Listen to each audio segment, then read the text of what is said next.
Goofy Gamers, I am here with Jesus, Sonic, Arroyo with Thunder Buddies. We are here at Imperial Gaming and Collectibles. And what did you do this weekend?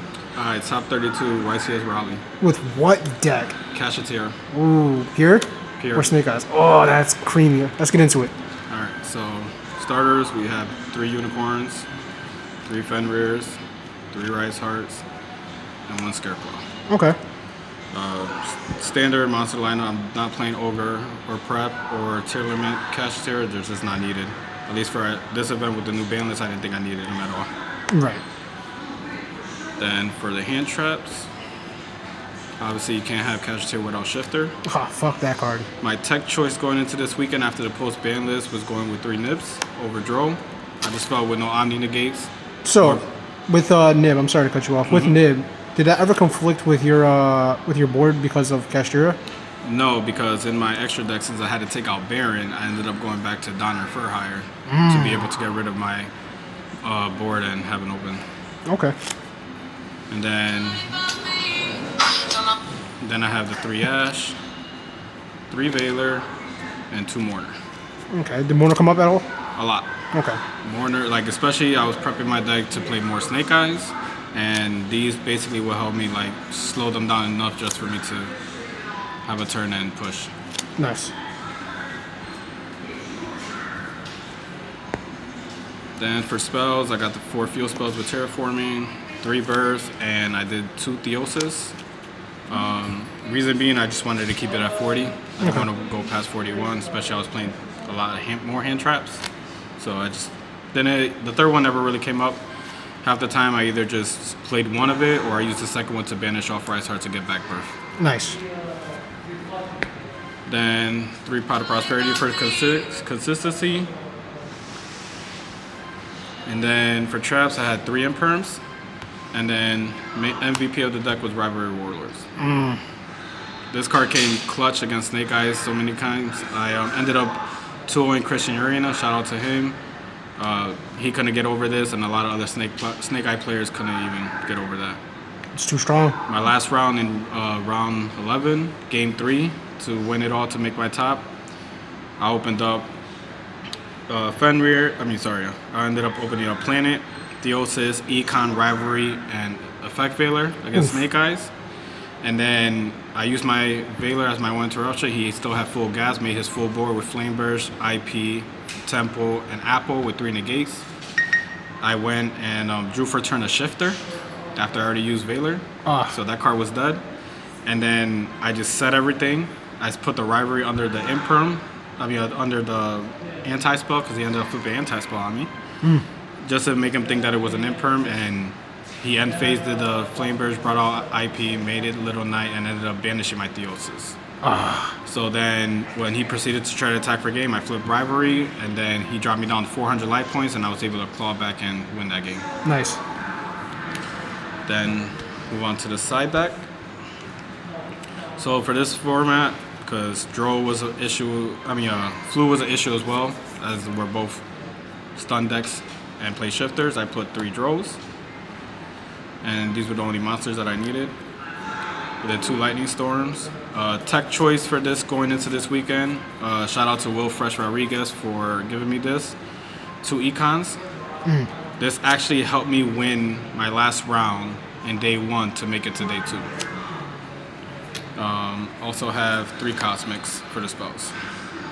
I think the Econ and Nib were probably like the best because you can get rid of that token to take one of their monsters or even book something.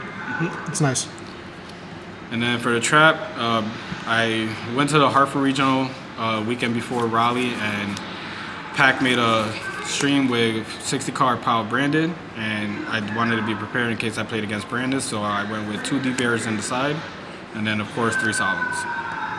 How'd the Deep Barrier perform now that people are off the Synchro? So Deep Barrier was just mainly in there for because on the ban list, Purely also got a bump, and Brandon was still out there, so I just wanted to have something to shut their play down. How's your voiceless matchup? Easy. They can't get over Scarecrow. And then going into the extra deck, so I was obviously playing the Heat Soul package. All right. You want to inform people on how you do that now? Yeah, I could run that real quick. So starting off with the Heat Soul package, You basically start off with Unicorn. Try to get Unicorn effects a result to grabbing Theosis or Birth. You want to grab Birth to have a follow-up play. Once you have that, you normal summon Rise Heart or normal summon Fenrir, whichever one you have in your hand is extra. Overlay done for Draco Sag. Draco Sag gets you 2 tokens. Then you can link off the tokens for Link Spiders.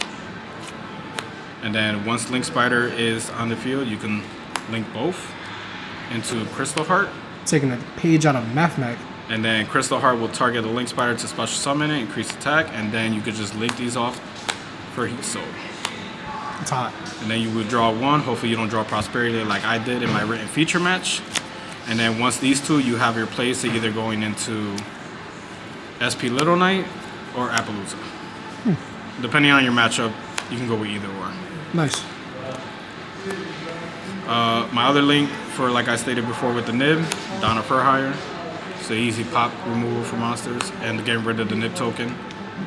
And for XYZs, I played 1 Zeus, 1 Sky Crisis, 1 Flare Eyes, Flare Metal. I thought about cutting it out, but I wanted to have a card for time. And in my second round, I played against Flu. And game 1, I ended up just making this after I attacked and left them with like a little over 4,000 life points, and he just kept burning himself till he got down to like 400. Sadness. He cleared my board, but then after him being up 400, I was able to just come back and win. Then I also had 1 Dark Arm, 1 Harmonizer just for the Fire King matchup. Like with this being out and being able to swipe their Garunix or their Princess, it protects itself from being destroyed by fire because it becomes fire after equip. And then you have the 1 Big Eye and 1 Shang. Nice. All right. How'd you feel going into this weekend with this deck? So after me getting my invite at Hartford, I was feeling good with the deck because I've been playing this deck since it came out.